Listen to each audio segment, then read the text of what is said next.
Hello, pessoas!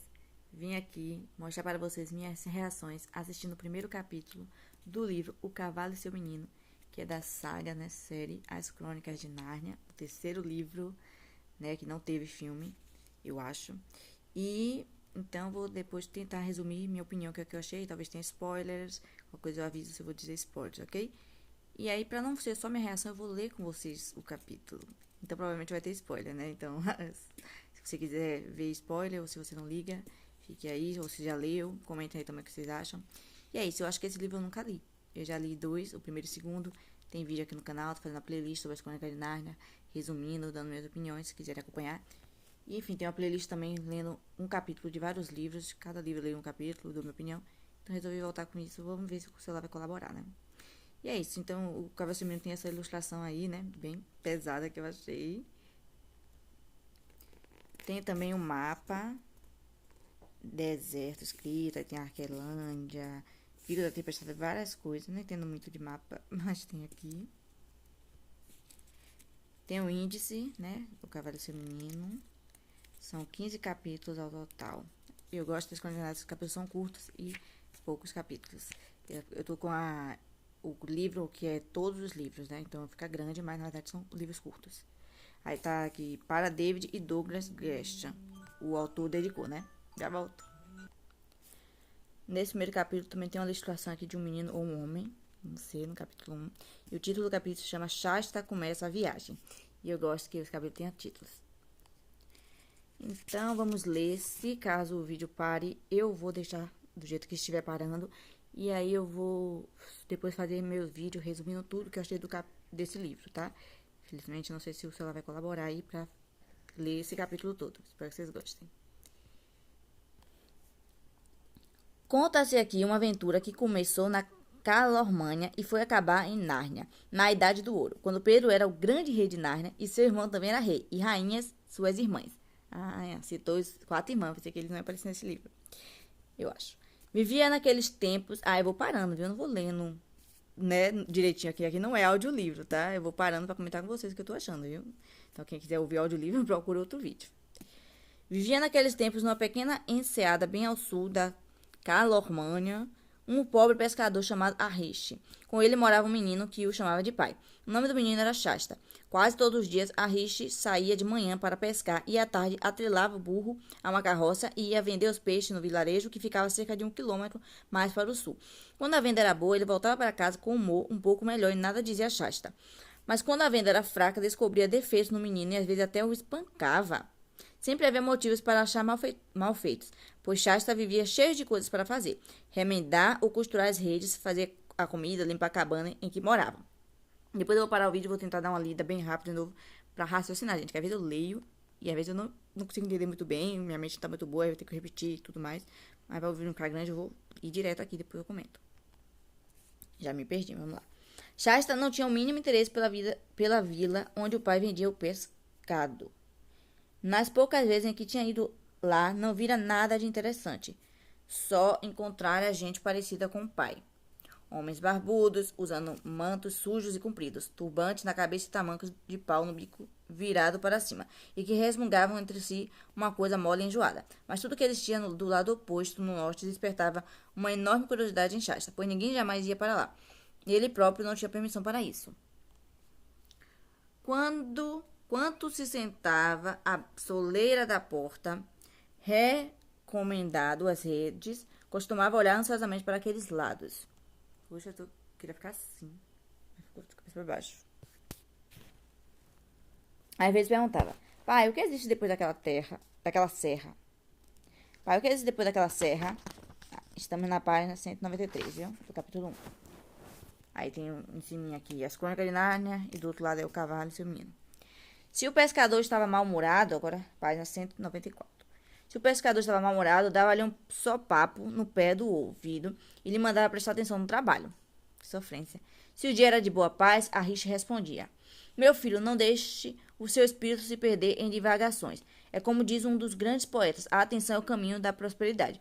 E os que metem o nariz onde não são chamados acabam quebrando a cara no pedregulho da miséria. Por esta razão, Shasta imaginava que no norte, além da serra, só podia existir um fabuloso segredo, do qual o pai queria afastá-lo. Mas o pescador nem sequer sabia onde ficava o norte. E nem queria saber, pois era um homem prático. O outro podia deixar um mistério, né? Já fui revelando. Um dia chegou ao sul um homem nada parecido com os outros que Shasta conhecera. Montava um grande cavalo malhado, de crina esvoaçante, com estribos e freios de prata. A ponta do elmo saía do centro do seu turbante de seda. Ele usava uma cota de malha, empunhava uma lança e trazia ao lado uma cimitarra e um escudo de bronze. Seu rosto escuro não causou a menor surpresa a Shasta, pois todos os calormanos também são escuros. Gente, essas palavras são muito difíceis para mim. Sou lerdo, não entendo nada disso, consigo nem imaginar.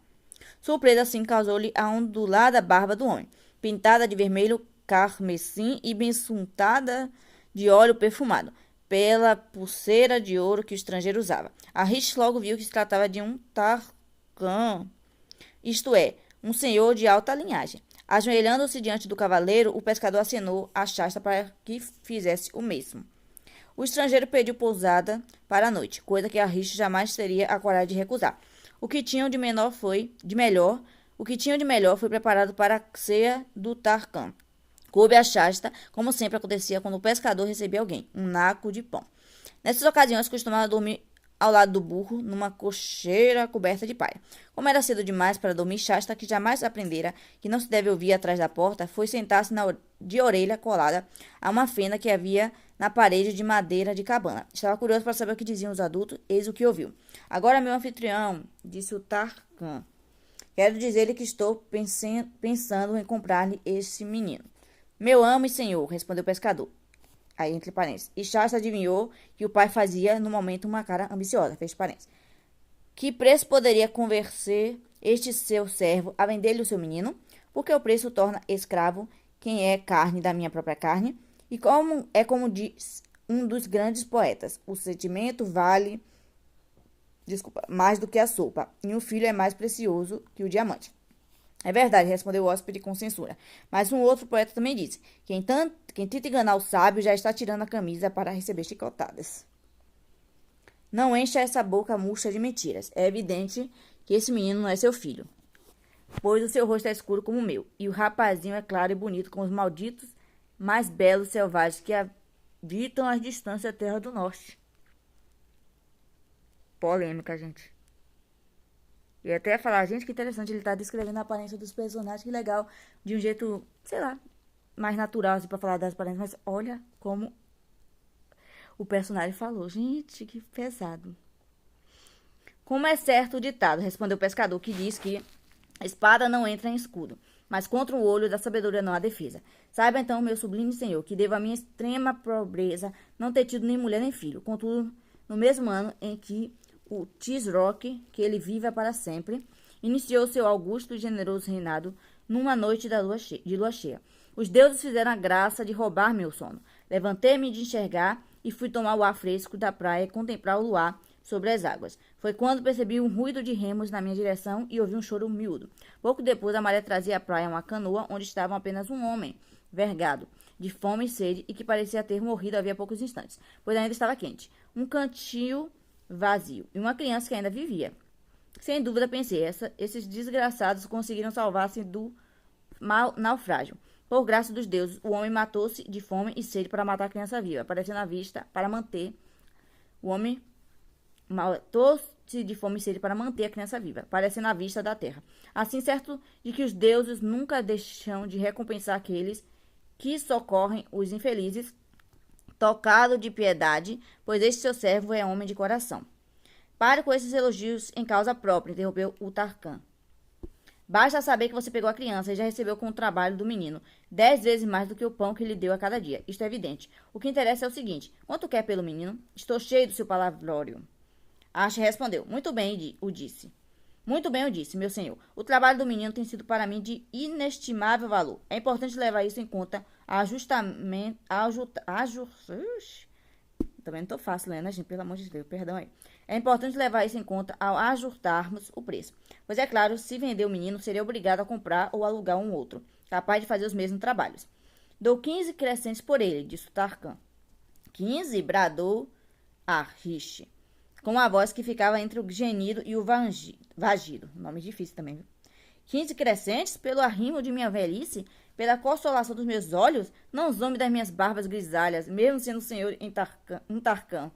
Meu preço é 70. Nessa altura, a Shasta saiu nas pontas dos pés. Eu estou no capítulo, na página 195. Viu? A Richo venderia por muito mais do que 15 crescentes e muito menos do que 70. Mas levariam horas para chegar a essa conclusão. Não vá pensar que Shasta sentiu o que você sentiria, caso ouvisse o seu pai negociando a sua venda como escravo. Primeiro, a vida dele já era bem... Estou na página 196. A vida dele já era bem parecida com a de um escravo e provavelmente o Tarkhan o trataria melhor do que a Riche. Depois daquela história de ter sido encontrado numa canoa dava-lhe novo ânimo e certo alívio. Frequentemente tinha remorsos por não sentir afeto pelo pescador, pois sabia que um filho deve amar o pai. Não tendo parentesco com a Riche, tirava um peso da consciência, chegando até a imaginar. Quem sabe não seria filho de algum Tarkhan, ou filho até do Tisroc, que ele vive para sempre, ou filho de um deus? Devaneava assim, sentado na relva à beira da cabana. Glória a Deus. 2 estrelas já tinham surgido no céu. Não está escrito glória a Deus aqui, não. Enfim. Embora o rosto do pôr do sol ainda clareassem o ocidente. A uma certa distância pastava o cavalo do estrangeiro, amarrando do anel de ferro da cocheira do burro. Como se vagueasse, Shasta caminhou até ele e acariciou-lhe o pescoço. O animal continuou arrancando ervas sem tomar conhecimento. Uma outra ideia passou pela cabeça do menino. Seria formidável se esse Tarkhan fosse um bom sujeito. Em casa dos grandes senhores há certos escravos que quase não fazem nada. Usam roupas bonitas e comem carne todos os dias. Quem sabe ele me levasse para a guerra e eu tivesse de salvar a vida dele numa batalha. Aí ele me daria a liberdade e me adotaria como filho. Aí eu ia ganhar um palácio, uma carruagem, uma armadura.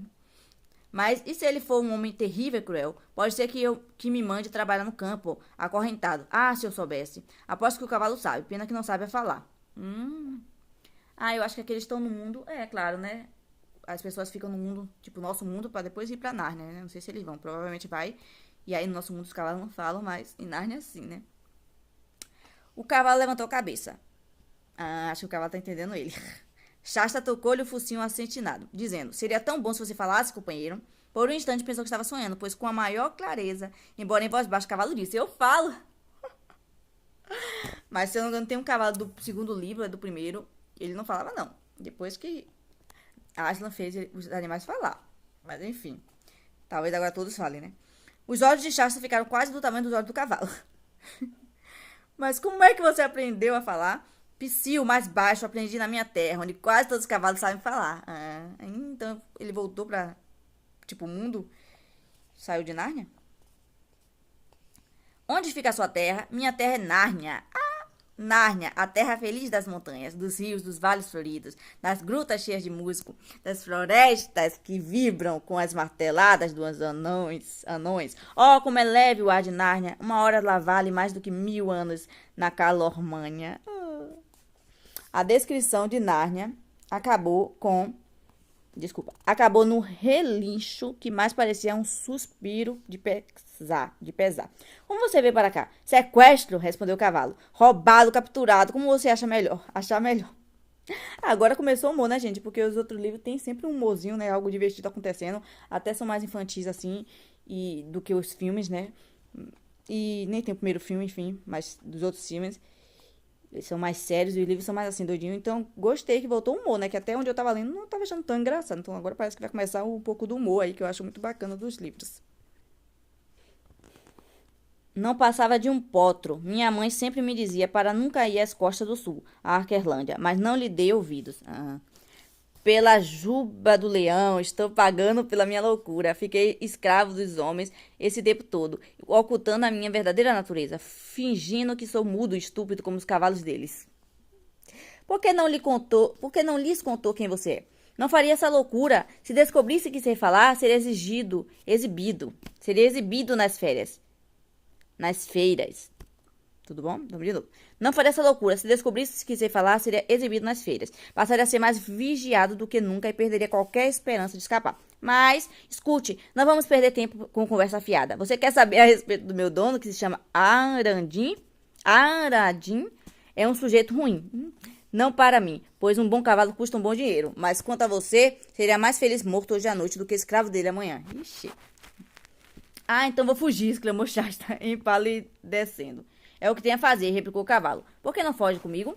Você também está pensando em fugir? Se você vier comigo, é a nossa oportunidade, entende? Se fujo sem um cavaleiro, vão pensar que sou um cavalo perdido e me pegam. Com alguém em cima, há uma chance. E é aí que você entra. Quanto a você, com essas perninhas... entre aspas, são incríveis essas pernas humanas, fecha aspas. Não iria longe. Comigo, porém, não há cavalo neste país que nos apanhe. É aí que eu entro. A propósito, acho que você deve saber montar. Não sei porque eu tô mudando de voz, né? Do nada. Eu gosto de entrar na história, né? Quando é em voz alta. Na mente eu acho que normal. Mas é claro, respondeu Shasta. Pelo menos já montei no o burro. Montou o quê? Fungou o cavalo com enorme desprezo. Entre aspas. Nem mesmo chegou a falar, pois os cavalos falantes ficam a consultar que ainda mais cavalar quando sentem raiva. Fecha aspas. E continuou. Em outras palavras, você sabe montar uma coisa nenhuma. Isso é ponto contra. Tenho de ensinar-lhe pelo caminho. Já que não sabe montar, pelo menos sabe cair? Bem, todo mundo sabe cair. Estou dizendo o seguinte, se sabe cair e montar de novo sem chorar, e cair de novo e montar de novo, sem ficar com medo de voltar a cair, vou tentar, posso tentar. Respondeu Shasta. Coitado do bichinho, falou o cavalo num tom mais bondoso. Esqueci que você ainda é um potro. Vamos fazer de você um excelente cavaleiro. Preste atenção, como só partiremos depois que aqueles dois pegarem no sono. Vamos aproveitar o tempo para traçar nossos planos. Meu Tarkan está de viagem para o norte, para o próprio Tashiban, não sei. A grande cidade onde fica a torre do Tisrock. Por favor, interrompeu Shasta. Por que você não disse que ele vivia para sempre? E por quê? Replicou o cavalo. Fique sabendo que eu sou um narniano livre. Por que iria usar a linguagem de escravo? Não quero que ele viva, e muito menos para sempre. Pesado. E está na hora. E está na cara que você é um homem livre do norte. Estamos quase acabando, viu? Agora vamos para a página 198. Vamos acabar com esse palavreado sulista. Como ia dizendo, o meu humano está de viagem para Tashiban, ou Tashaban, gente, não sei. É T-A-S-H-B-A-N. Como é que fala? No norte. Isso significa que é melhor a gente ir para o sul? Não acho, respondeu o cavalo. Ele pensa que sou mudo e burro como os outros cavalos. Se eu fosse mesmo, no momento em que ficasse solto, iria correr para o meu estábulo, para o meu pasto, lá no palácio dele. No sul, há 2 dias de viagem daqui. É onde ele irá me procurar, mas nunca passará pela cabeça dele que eu fui sozinho para o norte. Ele pode imaginar também que alguém nos seguiu até aqui e me roubou.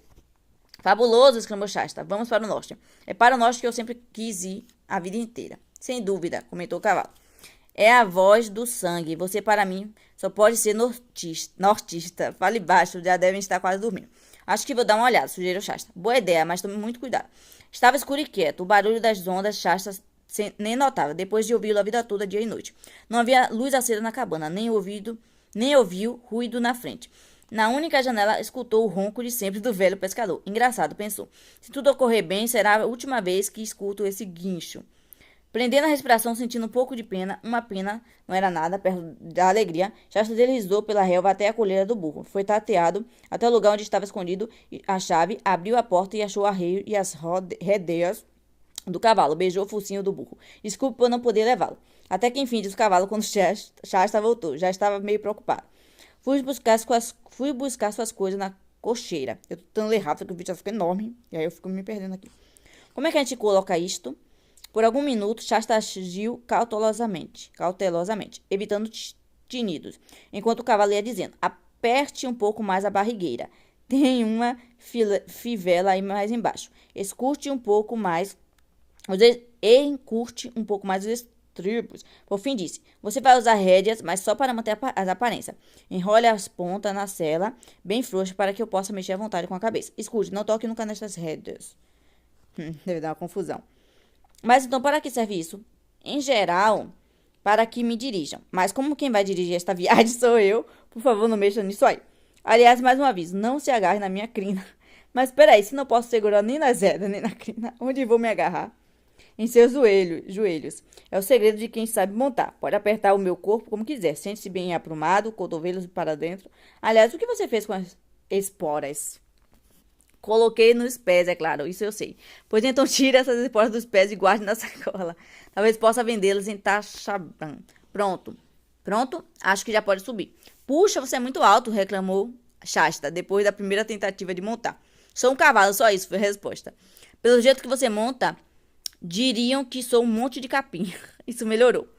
Aguente firme e não se esqueça dos joelhos. Engraçado pensar que eu, que conduzi cargas de cavalaria e vencia tantas corridas, levo agora na cela uma espécie de saco de batatas. Deixe pra lá e vamos em frente. Não sei quem reclama mais, o cavalo ou o menino. Com grande precaução, foram inicialmente na direção oposta, por trás da cabana, onde passava um riacho a caminho do mar, tendo o cuidado de deixar na lama pegadas que apontava para o sul. Agora já estou, aqui não diz a página que estou, estava na 198, provavelmente a 199, mas não está escrito, não sei porquê. Ai, ótimo, agora me perdi, peraí. Depois pegaram um trecho da margem coberta de seixos e seguiram para o lado do norte. A passo, voltaram pelo caminho da cabana, passaram pela árvore pelo estábulo do burro, deixaram o riacho e sumiram na noite quente. Tomaram a direção das colinas e chegaram à crista que marcava o fim do mundo, conhecido por Shasta. Este nada havia à frente, a não ser uma relva que parecia não ter fim, um campo aberto sem casa alguma. Que beleza de lugar para um galope, sugeriu o cavalo. Não, por favor, ainda não. Por favor, cavalo. Ei, ainda não sei o seu nome. Meu nome é... Meu Deus. Meu nome é Brihirini Brini Ruorurirá. Não vou aprender isso nunca. Nem eu. Posso chamá-lo de Bri? Bem, se não consegue dizer mais do que isso. E o seu nome? Shasta. Opa, nomezinho complicado. Ai, eu vou amar esses dois. Mas vamos ao galope. É bem mais fácil do que o trote, pois você não tem de subir e descer. Aperte os joelhos, olho firme entre as minhas orelhas, não olhe para o chão. Se achar que vai cair, aperte mais os joelhos e pine-se mais. Pronto? Já! Para Narnia e para o norte. Fim do capítulo 1, que tá enorme o vídeo. Que bicho.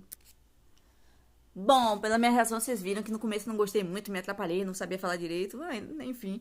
Depois me diverti bastante, agora gostei mais do capítulo, me empolgou mais, me chamou mais a atenção. Mas acho que podia terminar com algum suspense, sei lá, ele já indo pra Narnia, acontecendo alguma coisa. E o começo também podia começar de um jeito assim mais que chame a atenção, mas enfim, né, como a gente já lê, né, o primeiro e o segundo livro, já ficamos empolgados pra terminar os outros, né, eu acho, pra quem gosta dos anteriores. E... é isso, mas é bem de boa mesmo, né? Não tantas grandes coisas acontecendo em Narnia, né? Às vezes é, às vezes não, né? Mas, enfim, pra quem gosta aí, vamos ver se eu continuo terminando. Depois eu gravo um vídeo resumidamente sobre tudo, né? Espero que eu consiga gravar. E, bom, às vezes eu tento fazer assim audiolivro, acho que eu até sou boa. Agora é porque eu realmente tava na correria, não tava muito organizada. Mas eu gosto também, às vezes, de tentar fazer audiolivro, né? Não sou tão ruim como parece. Só que sim, tem uma pessoa que fez audiolivro do primeiro e do segundo livro. Vou estar deixando na descrição aí, se vocês quiserem acompanhar. Super gostei. E é isso, pessoas. O que vocês acharam desse capítulo? Beijo de luz e tchau!